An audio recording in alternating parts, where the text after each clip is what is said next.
गोड़ के पैरिया बाजी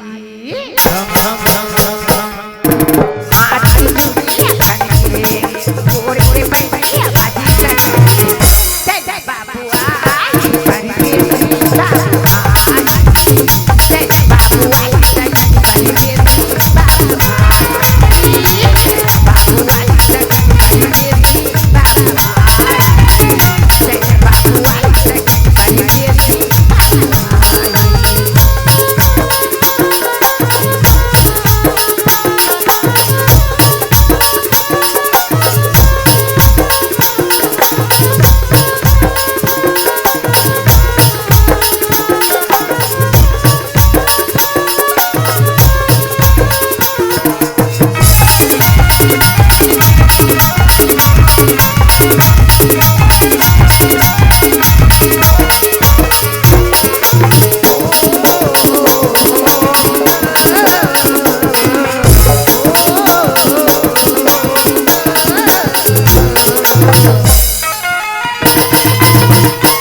मना मोर मछली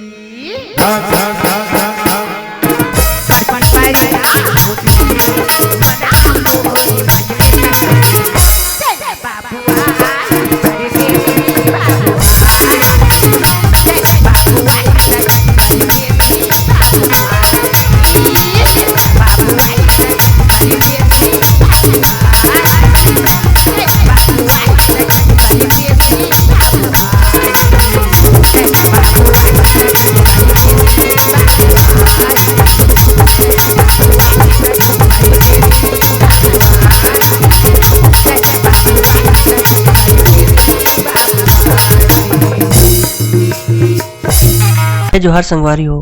अगर आप मन ला हमार वीडियो पसंद है सोही तो वीडियो ला लाइक करो और चैनल ला सब्सक्राइब जरूर करो और हाँ बेल आइकन ला जरूर दबाओ ताकि हमार नवा अवैया वीडियो आप मन ला सबले पहले मिले। जय जोहार, जय छत्तीसगढ़।